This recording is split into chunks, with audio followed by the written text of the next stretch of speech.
Hey friends, I feel like it's been a minute since I've been able to sit and talk with you like this. It's been very busy over here.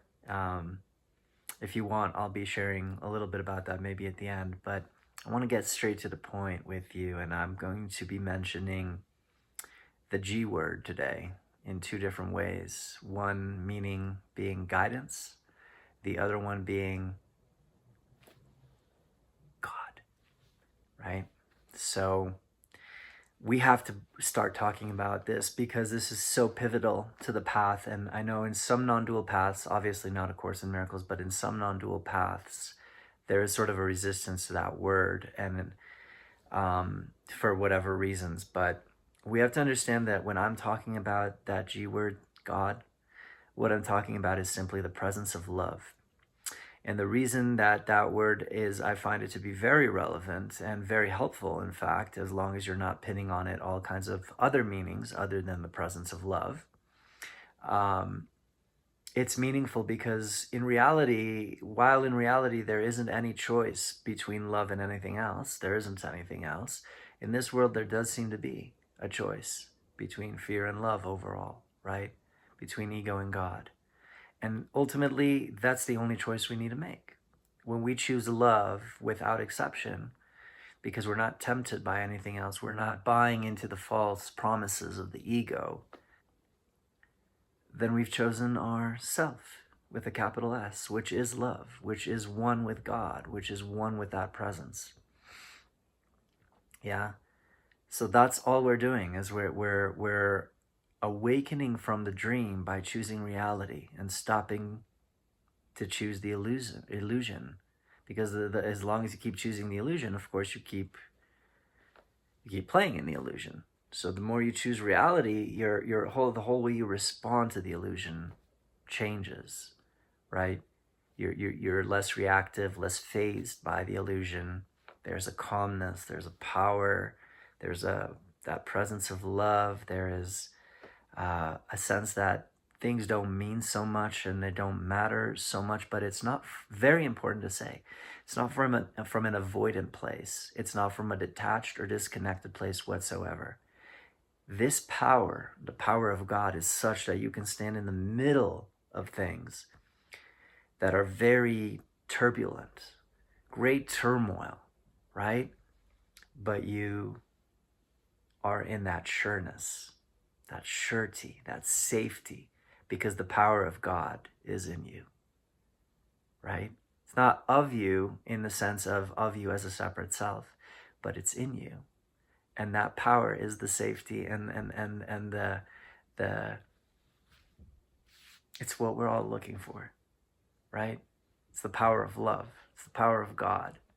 And it's that thing that allows us to say at some point to everyone else, take heart, I have overcome the world.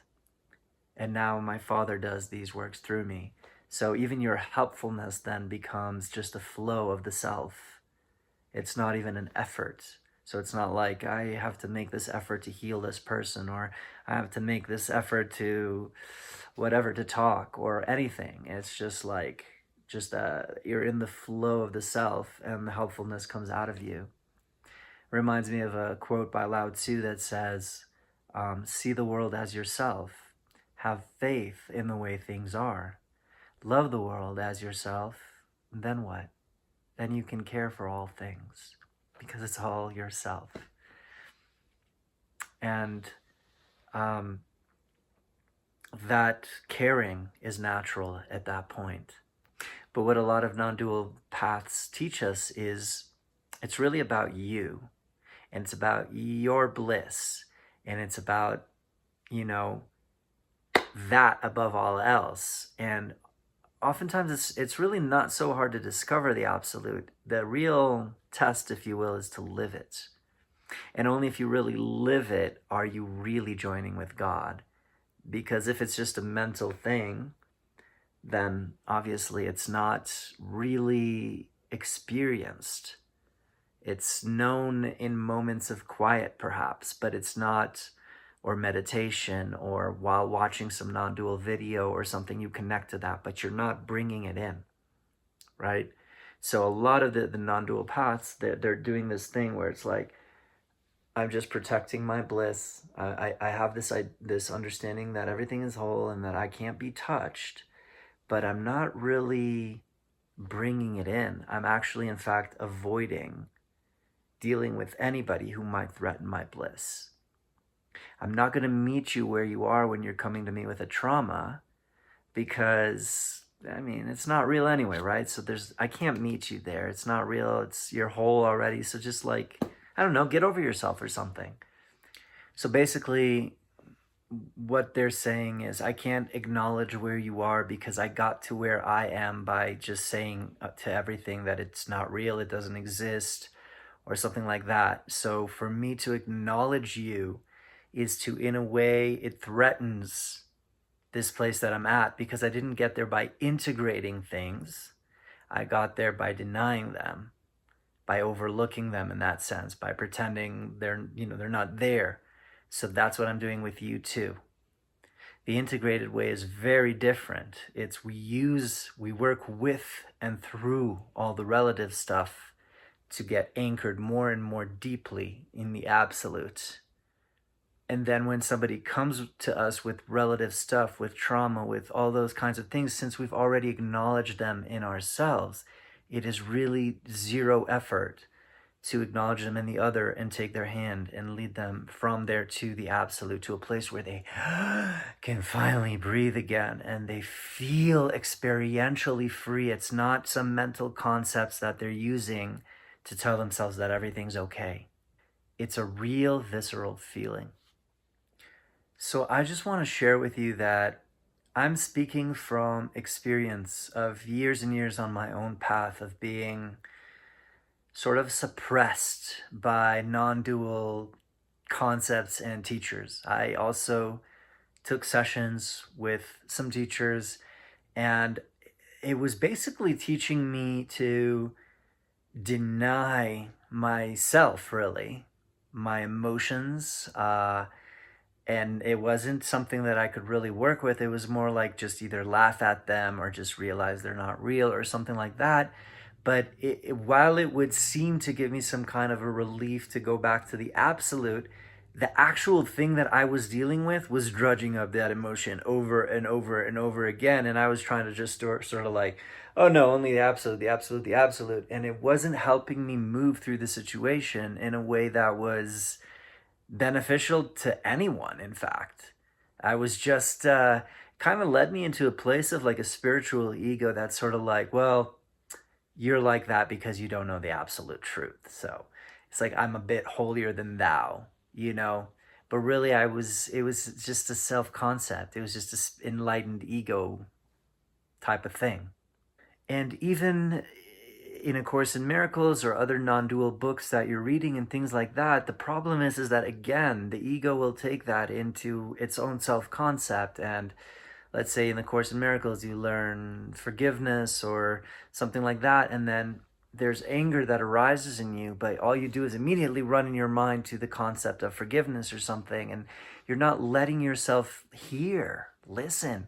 Excuse me, hello, did you say something? Yes, I did say something. Are you going to acknowledge it now, or are you going to let it be suppressed and fester up inside and come out as some kind of a disease, or come out as the Hulk one day just raging and going like a crazy bull in a china shop? Or you know what I mean? Like these things will have to be faced sooner or later. And we're not just wanting to run away to bliss. You know, a friend of mine recently sort of made this differentiation for me between bliss and celebration, in the sense that bliss is sort of like this detached, sitting in the absolute type of thing, which is wonderful if you have time to sit in that or whatever, yeah, wonderful. But if you're using that as a sort of escape, then this is where celebration comes in. Celebration is when the power and the joy and the light of the self and obviously the love are here, and they're making the celebration here. They're bringing the party to town, not avoiding town to go to the party. It's a bit of a difference. You know, you don't have to define these words in this way, But this is what I'm teaching. So it's not that I'm anti-bliss. That don't get that from this video at all. I always speak about joy. But when I say the word joy, I actually mean what my friend means by the word celebration. It's here. It's not, I don't have to go. I'm bringing that here and celebrating the bliss here rather than pushing this away and going to some bliss that's disconnected from here. When you're actually on a path of transmutation, transformation, of shifting, and when I say shifting, what I mean is choosing. There's only one choice that you have to keep making over and over and over and over and over again until you're not tempted to the illusion anymore. You're choosing the truth always, the reality of God, of love. That's the choice, is ego or God, fear or love. It's just that simple. But it's not that simple, or easy at least, in the moment when you're having a trauma. And that non-dual teaching doesn't meet you there. It doesn't reach you there. It's like shouting to you from the mountain, hey, just come up here, what's your problem? But you are faced with all this darkness and these beliefs that you have. And you could use a hand to meet you there and say, you know what, buddy, I've been there. I've been there. I know how to move out of that. Take my hand. You know? That's what I like to do. That's what my sessions are. We work with the relative. We don't bypass it.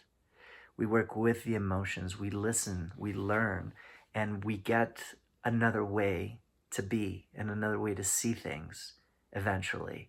And when I say eventually, it doesn't take time. It's actually, I get a lot of times the feedback that, I've been working with my therapist for however long, and in one session, I got with you further than I ever have with therapy. So it's not because we're bypassing. We're not bypassing at all. We're working, again, with the emotions.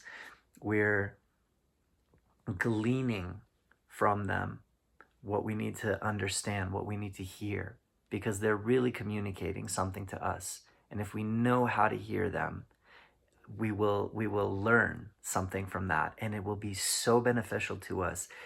It won't feel like bypassing. It won't feel like overlooking the human. It'll feel like using that to come to love.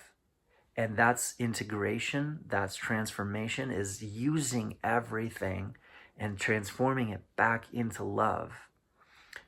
Using what seems to be untruth or unloving, and using that as a pointer back to love, right? So we're acknowledging this other thing here. We're acknowledging that, and it's really a part of us that's calling for love. And it's like, hey, can you stop denying me and stop like overlooking me? Acknowledge me. And when we do that, we're loving it. When you're loving something unloving, you're turning it into love. When you're being positive towards a negative, you're being positive overall, right? You're transforming it. So by loving everything, we're transforming everything into love. But it's not as simple as just like, oh, I'm angry now, I'm going to love my anger. I love my anger. You're going to love your anger, and you're going to feel grateful for it when you understand what it's for. When you start to see that it's for you and not against you. So while we're at the topic of anger, I'll say, anger is communicating to you where you need to respect yourself, or where you need to take an action that you've been procrastinating, and you get that feeling of enough. And what that is actually anger is being a rush of alignment in that moment, telling you, here's the action you need to take to honor yourself. And when we're saying to honor yourself, we mean the self. It means we have not been flowing in the way that the self has been sort of wanting us to flow. And that anger at some point comes out and says, hey, come on, let's go. Or if it needs, or sometimes it's about a situation where you need to set a boundary to protect your human self. Because as a human self, you're not absolute in that sense. This thing still needs to eat, right? Still needs to sleep, still needs nourishing, still needs a roof over its head. It needs all those things. So, it's okay to acknowledge the relative level and not just pretend like it's not there, like you're not a human. You still need everything that every other human needs, right? And your emotions a lot of times are trying to just help you out. Anger will sometimes tell you, hey, you have an energy leak here. You're just leaking energy here endlessly. You're draining yourself. It wants to protect you and say, hey, why don't you set a boundary here? Why don't you organize yourself a little bit differently? So anger, when it's listened to, is actually guiding you back into your alignment with the self, with your actual flow, with a healthy flow. It's about health, the healthy flow, the happy flow, right? But when you're ignoring your anger and you don't like this feeling that you're getting, that's you're leaking energy, or people are asking too much of you, or whatever, you're not setting the boundary and this and that, then your anger will flow out as blame or resentment.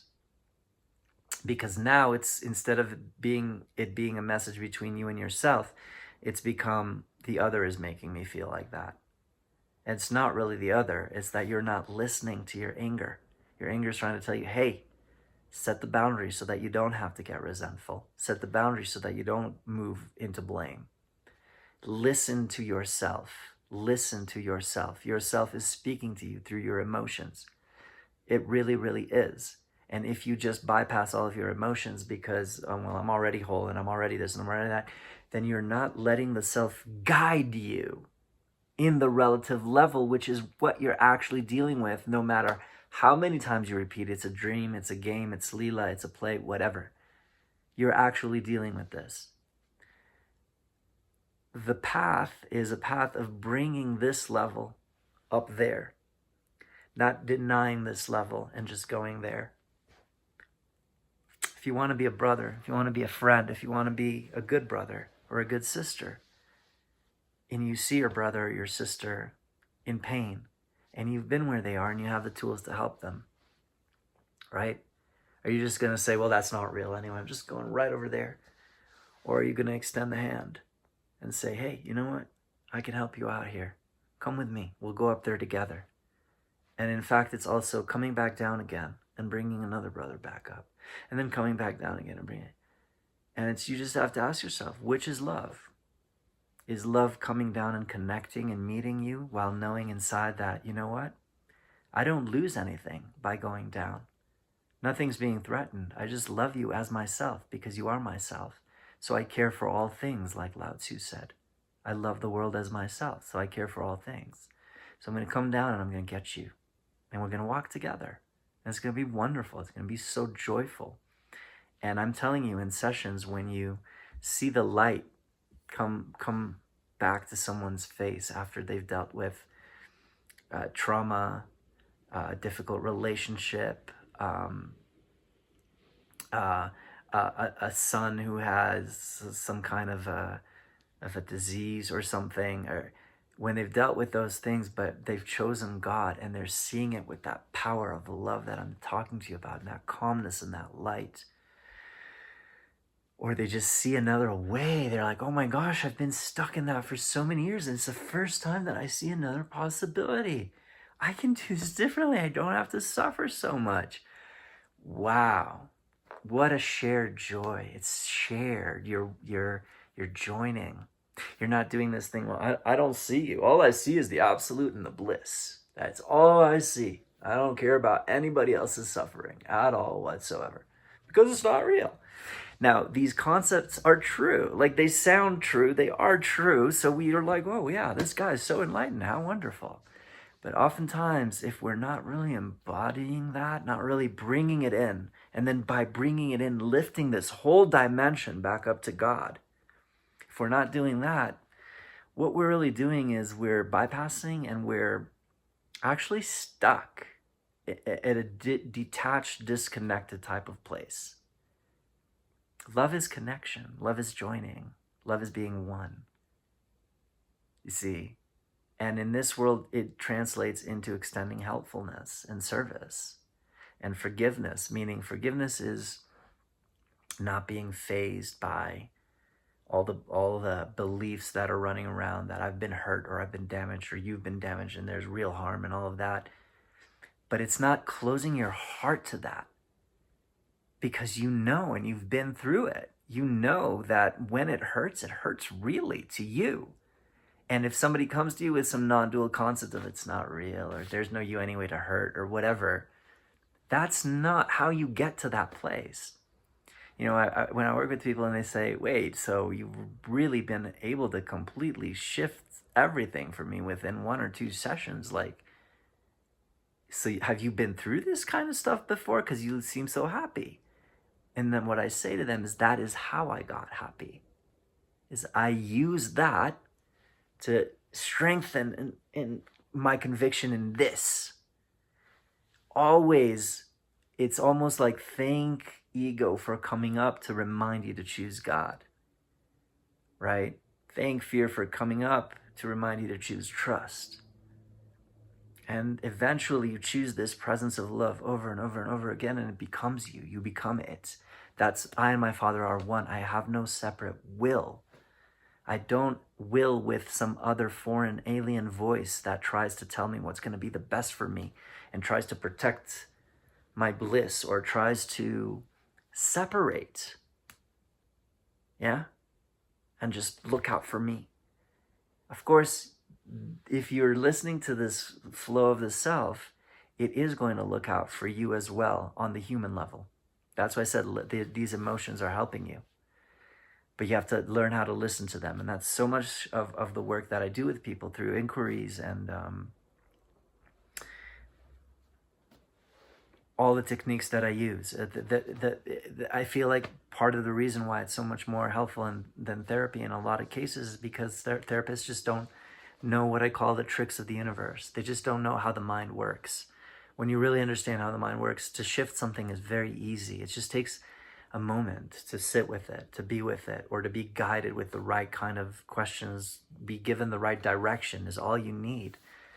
It's all you need. It's not a question of whether it's possible or not. I wish I could show everybody what is possible. That's why I'm so encouraging and cheering you on to keep going. Don't do that detached thing where I'm on the bliss, but now I'm not going to be in touch with my mom or my family because they take me out of my bliss, and I don't want to look anywhere else. It's like, be that presence in the world. Be the light of the world. That's what Jesus said. I am the light of the world. Buddha said, be a light unto the world. It's not light if it's not connecting with you.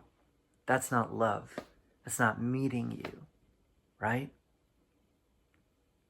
Yeah. If I'm sitting above the crowd or sitting on a mountaintop and shouting to you, what? It's all light. It's all love. What's your problem? I'm not meeting you. And so what I want to tell you is, it's never wrong for the ego to arise. It's never wrong if you have fear, if you have anxiety, if you have worry, if it's just freaking hard, if you're overwhelmed, if whatever it is, it's not wrong whatsoever. It's just, that's where the practice is. That's where you get to make your choice. And the more you make that choice for God, the more you want to make that choice because you feel that it makes everything okay. It's not about changing the form. It's about feeling that calmness, that assuredness within the situation. You can be in a very turbulent situation, but be totally in the peace of God. And you have to just choose that. It's a choice, and you have to strengthen that muscle that keeps choosing that. And then what you're doing is you're bringing that presence into this dimension, and you're emanating it. And it does miracles all on its own. But not only that, not only is the presence really a miracle worker in itself, but guidance, feeling what's needed at a given moment, what to do and what not to do. Sometimes you got to let people just be where they are. It's not about going around and fixing everybody so that you're trying to please them all and make them all happy or whatever. Sometimes there's a wisdom to the guidance. Sometimes you got to let a person go through it because there's something that they're going to learn from it. And you don't want to deprive them of that lesson by just fixing the situation for them too quickly. But how do you know when to act and when not to act, what to do, what not to do? right? What to say, what not to say, when not to say. That's guidance. That's listening and saying, I, as a separate self, don't know. But if I get quiet and still for a moment, I will know. Or just being in that presence of love and feeling inspired, and then the inspiration leading you to a certain action, right? And it's very different to act from inspiration or from stillness and quietness than to act from a sense of urgency that, okay, I just got to get this thing fixed and then everything will be okay. Like, guidance will remind you first that everything is okay and that you are whole, and then you'll see if the compulsion to act is still there, right? And a lot of times, obviously, what guidance will tell you is something that it wasn't within your options of what you could do when you were thinking about it. In the stillness, something can come to you that is from beyond the known, right? You're not acting just from the known. And because now you're taking a sort of new action, it can lead to a whole new creation in your life. You're not just repeating the past. So that's the thing about guidance or the flow of the self, or being attuned to God's will, realizing that you don't really want a separate will, nor do you really have one in reality. You imagine that you do because you're so self-focused in the sense of a separate self, right? Then you have that one will, and that one will is always helpful, and it's always beneficial for all involved. It's always going to really elevate everyone. And the most beautiful thing about it is it's really not about you. As I've quoted before, that quote from Wei Wu Wei, that why are you unhappy? Because 99.9% of all your thoughts are about you, and there isn't one. So that's the thing, is when you're in the flow of the self, it's not about you in that sense. So helpfulness flows out of you with ease, effortlessly, and you don't dwell too long on what's right and what's wrong, what you should do and what you shouldn't do, and what will make me happy and all of that kind of stuff. And you just know to flow with that presence. When you're relying on the source, on what Jesus called the Father, there is it's almost like floating, right? Like floating with the river. It's not controlling, right? Trying to control your own happiness, which always leads to misery, if you've seen that. It's a very good insight to have. It might be depressing for a while, but it's what makes you loosen your grip on the ego's way, which is seek and do not find, or seek happiness and find misery, or seek love but find hate and fear, and actually you'll find the deficiency of love. You'll feel unsupported, you'll feel unnourished, you'll feel needy, dependent, weak, right? And then the other voice gives you a completely different experience and lets you relate to everything from a much more centered in love and peace place, right? And that does make you happy because it's the self, and the self, its nature is happiness. So be happy when things are coming up. They might be unpleasant, but remember, it's not like you have to dwell in them. When I'm telling you to work with the emotions, it really it requires a process to show that. I might post one of my sessions so people get an idea maybe of how that works, but it's very, very different with different people. It's just it ends up being a very different process. So, but basically, I'm not saying to dwell on the emotion. Like, you don't have to feel, like, that whole thing about feeling, you're feeling, and you feel them and you feel them and you feel them and nothing's changing. All you have to do is acknowledge and glean the message that they give you, and then that message is actually pointing you to a whole other way of being. Like that, there's something that opens up and you're like, oh, thank you.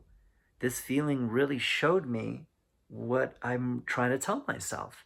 And then it's that what you're trying to tell yourself is always a positive thing. It's something about, it came up in a session the other day about how to take better care of yourself, or how to value yourself more, or how to see the situation without fear, or all kinds of things that are really for you. All of your emotions are genuinely for you. Everything in your life is for you. And the moment you just use it that way, you don't have to dwell in the negative and just feel it and feel it and feel it and feel it or whatever. You acknowledge it, you learn from it, and you shift it. It literally leads you into the better place, the better feeling place, into the place where you're finally acting on what the self has been trying to tell you.